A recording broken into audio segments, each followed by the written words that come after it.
In this video I want to talk about fermenting some celery. Fermenting is a super way to preserve vegetables, but also a way to create a probiotic vegetable that is delicious to eat and really good for you. So what I'm going to do is use some organic celery. I like the organic celery. It's a lot cleaner and has no chemicals or anything on it. Some ginger I think would be delicious in it. I've got some leeks and about 2 heads of garlic that I've cleaned. Watch my video about cleaning garlic heads if you're interested. But the method is basically to clean all the vegetables, chop them up, brine them, and then we'll go ahead and add a little bit of a live culture to them, which we'll look at in a minute, and put them away in a warm, dark place to ferment. So let's get any kind of bad-looking parts of the vegetables off. Just pull them off. They'll break at the place where they're not so dry. Remove the roots. Basically, cut it up like you're making a nice salad. Cut up the leeks, split them like you normally would. Inspect them for sand. These are pretty clean. I think we'll probably be fine just to go ahead and split them and chop them. Yeah, these are nice and clean. There's a little tiny bit of grit in there we can rinse out, I guess. But basically take your leeks, split them like you normally would.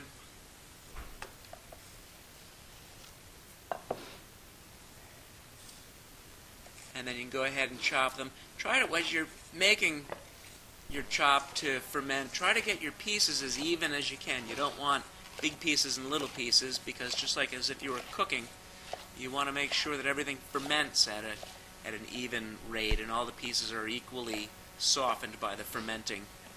So we'll add that to our mixing bowl. Of course, everything you're seeing here in the video has been pretty well scrubbed down. You don't want any dirt coming in from any bacteria from your counter, so make sure all your tools are clean and your bench is clean, your countertop is clean, your hands are clean. You don't want to introduce any bad bacteria into the process. The salt will pretty much protect you from anything evil, but try to do a good job with what you're going to be eating here. So just a quick rinse on everything. Get the sand out of it. Get the grit out of it. Believe it or not, a lot of people say that the bacteria is a good culture for the fermenting pot.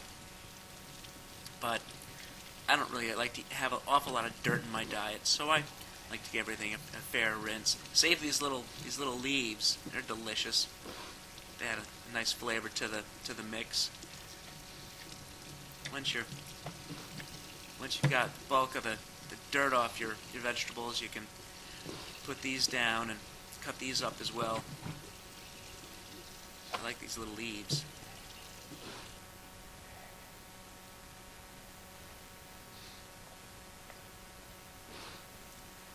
You might want to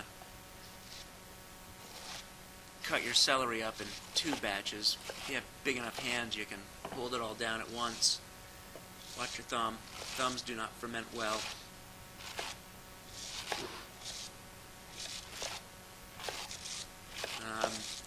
I'm not going to make it two little batches here, and I can get this cut up nicely.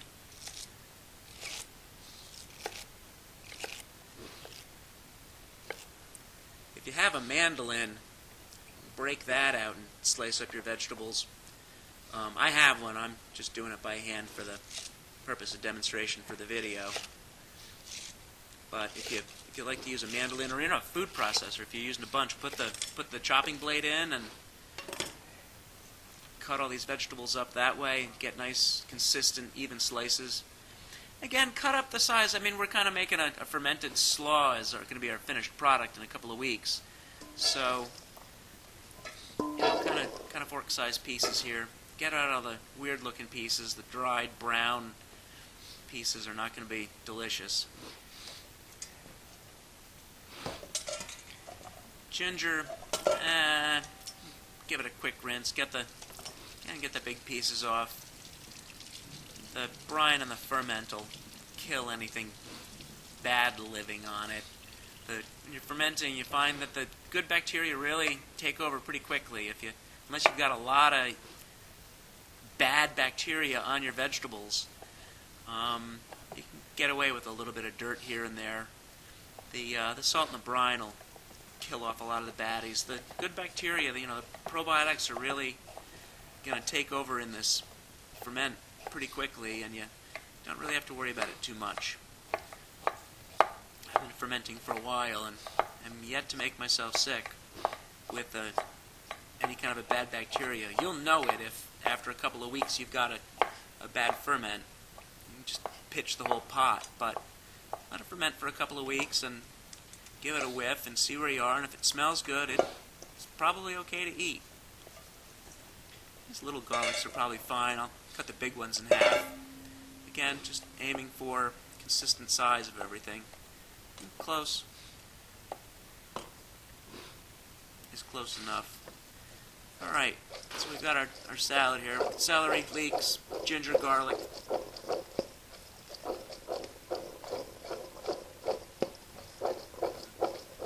Quick toss to get everything.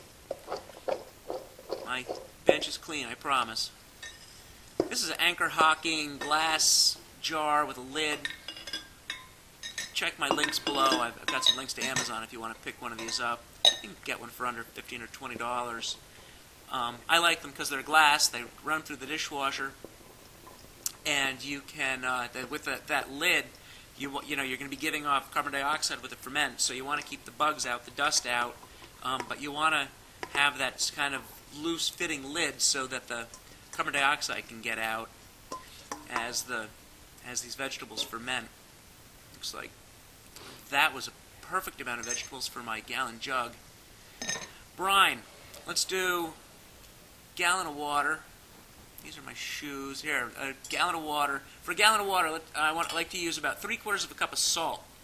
Not iodized salt. Iodine kills bacteria. Not going to work. Here's some Maldown sea salt. Great salt. I paid about $8 for this 6-ounce box. I think I want to save this to decorate pretzels with. That's not going to work. Kosher salt's usually a pretty good deal. You can do, check your ingredients. Some kosher salts have anti-caking agents. Not quite sure what that is. Here's some pure sea salt, 100%, fine grains. Yeah, pure sea salt. So, no added ingredients. Let's use this. Let's do, like I said, about 6 ounces by volume for a gallon of water. And go ahead and mix this up. And we're going to use this to submerge our vegetable mix underwater. We want to keep, this is a completely anaerobic process. The bacteria we want really don't mind the salt too much. So, and of course the salt's going to add a nice flavor. Some people say, once you get good at this, you can kind of get a feel for how much salt is too much salt. This is whey. I made yogurt yesterday and I saved some of the whey. Believe it or not, the same bacteria that naturally occurs on vegetables that you can ferment with is also the lactobacillus that happens in yogurt. So I like to dump a little bit of my whey in. Kind of gives it a kickstart. A little added insurance policy that I've got the right bacteria growing in there. But we're done. I'm going to put this up in the cabinet. There's my kombucha. Kombucha's fermenting. Watch my video about kombucha making. And this will ferment.